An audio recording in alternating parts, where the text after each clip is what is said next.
దీనివల్ల 5 రోజుల నుంచి జిల్లాలో నెల్లూరు జిల్లాలో అక్కడ ఎక్కువ పడ్డాయి. ఏదేమైనా దీనివల్ల విపరీతమైన డ్యామేజ్ జరిగింది. రాష్ట్రానికి ఒక పెను విపత్తిది. అలాంటిది కొంతవరకు మనం కాపాడుకోగలిగాం. ఇంకా నేను భయపడింది ఇక్కడ కానీ అప్పుడు వచ్చినట్టు హరికేన్ లాంటిది వస్తే ఎన్ని లక్షల కొబ్బరి చెట్లు పోతాయో అర్థం కాదు. అవన్నీ మనం సవిచూచాం.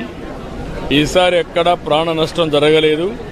నేను ఒకటే ఆదేశాలు ఇచ్చాను, ఒక్క వ్యక్తి కూడా చనిపోకుండా ప్రాణ నష్టం లేకుండా కాపాడాలని చెప్పి స్పష్టమైన ఆదేశాలు ఇచ్చాం.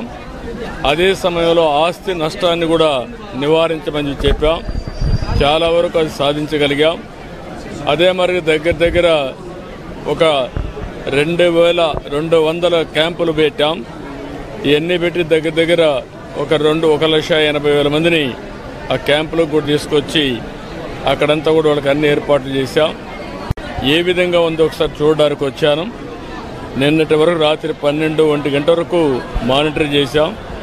ఈరోజు కూడా ఎక్కడికక్కడ ఇక్కడ చూస్తే కరెంటు మొత్తం పోతే దాన్ని కూడా ఎప్పటికప్పుడు అత్యవసర పరిస్థితులను ఆఫ్ చేశాం. మళ్ళీ రివైవ్ చేశాం. 4 సబ్స్టేషన్లు తప్ప అన్ని సబ్స్టేషన్లో కరెంటు కూడా ఇచ్చి 2 గంటల లోపలనే మొత్తం కరెంట్ ఇచ్చే పరిస్థితికి వస్తున్నాం. అన్నీ కూడా పర్యవేక్షిస్తున్నాను. ఎప్పటికప్పుడు రియల్ టైం గవర్నెన్స్ ద్వారా పర్యవేక్షిస్తూ ఎప్పటికప్పుడు అన్ని శాఖల హెడ్స్ కూడా దీన్ని పర్యవేక్షిస్తున్నారు. కలెక్టర్ సమర్థవంతంగా పనిచేస్తున్నారు. చాలా వరకు ఒక మాటలో చెప్పాలంటే నేను చాలా తుఫాన్లు చూశాను, చాలా సంక్షోభాలు చూశాను. కానీ ఈసారి మాత్రం జిల్లా యంత్రాంగం, అదే మరి రాష్ట్రంలో ఉండే అధికార యంత్రాంగం, ప్రజాప్రతినిధులందరూ కలిసి సమిష్టిగా పనిచేశారు.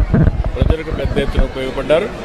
రాబోయే తొందరలోనే మిగిలిన ఏవైతే ముందు ప్రిపేర్డ్నెస్ వల్ల చాలా వరకు జటిలమైన సమస్యని చాలా సమర్థవంతంగా ఎదుర్కొన్నాం. నిన్న అందుకనే రెస్క్యూ కూడా మీరు చూస్తే 2 తప్ప అక్కడెక్కడ చనిపోయే పరిస్థితి లేకుండా మనం కాపాడుకోగలిగాం. ఇప్పుడు వీళ్ళందరికీ రిలీఫ్ కానీ మనం అనుకున్న ప్రకారం ఇవ్వాల్సిన అవసరం ఉంది. అవి కూడా ఆదేశాలు ఇచ్చాను, తొందరలో పూర్తి చేస్తాను. రాష్ట్రం మొత్తం మీద శ్రీకాకుళం నుంచి తిరుపతి వరకు మోస్ట్ ఎఫెక్ట్ అయిన హైయెస్ట్ ఏ జిల్లాకి ఎక్కువ డ్యామేజ్ జరిగే అవకాశం అంటే రకరకాలుగా ఉంది. వరి పంట కొంతవరకు దెబ్బతినింది, హార్టికల్చర్ పంట కొంత దెబ్బతినింది. కొన్ని జిల్లాల్లో విపరీతంగా వర్షాలు పడ్డాయి. ఈరోజు నెల్లూరు, ప్రకాశం, బాపట్ల దగ్గర, పరచూరు ఆ ఏరియాలో నేను ఏరియల్ సర్వేలో కూడా చూశాను. ఎక్కువ నీటితో మొత్తం కూడా ముంపుకు గురైంది.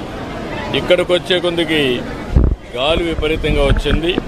అది కూడా ఒక 70-75 కిలోమీటర్ల స్పీడే వచ్చింది. అదే కానీ ఇంకా ఎక్కువ వచ్చుంటే మన కొబ్బరి చెట్ల కంటే ప్రమాదం వచ్చేది. ఆ పెను ప్రమాదం తప్పే పరిస్థితికి వచ్చింది. అయితే అన్నీ కూడా ఎన్యూమరేట్ చేస్తాం. కొంత నష్టం జరిగింది.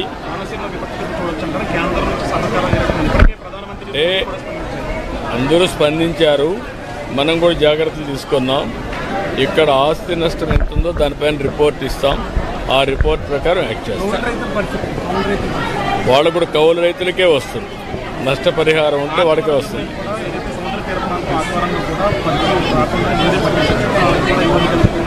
మొత్తం మీకు అన్ని విషయాలు కూడా అనలైజ్ చేసుకుంటాం. మీరు గుర్తుపెట్టుకోవాల్సింది పెను ప్రమాదం చాలా తీవ్రంగా ఉంటుందని ఎస్టిమేట్ చేశాం. తీవ్రత తగ్గింది, నష్టం అంతా తగ్గలేదు, కొంత ఉంది. అన్ని బేరే చేసుకున్నాం. దాని ప్రకారం ఇప్పుడు మీరు జిల్లా యంత్రాంగాలు ప్రజాప్రతినిధులు 24 hours పరిగెత్తించారు. క్షేత్రస్థాయిలో కూడా అదే పరిస్థితిలో ఇక్కడ పనిచేశారు. మీరు మాట్లాడారు బాధితులు, వాళ్ళు అందరూ సాటిస్ఫై అయ్యారు.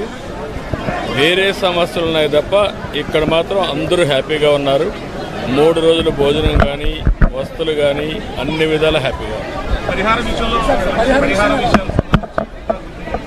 అన్నీ కూడా ఏవైతే మనకు ఉండింది 2-3 రోజులు ఇక్కడికి వచ్చారు వాళ్ళకి 3,000 రూపాయలు బియ్యం నిత్యావసర వస్తువులు ఇచ్చి పంపిస్తున్నాం. ఇక్కడుండే ఫిషర్మెన్ కమ్యూనిటీకి ఇబ్బందులు ఉన్నాయి. 3-4 రోజులు వేటకు పోలేదు. అందుకే 50 కేజీల బియ్యం వాళ్ళకి స్పెషల్గా వాళ్ళకు కూడా ఇస్తున్నాం. అదే మరి చేనేత కార్మికులకి మత్స్య కార్మికులకి అదనంగా 50 కేజీలు ఇస్తున్నాం.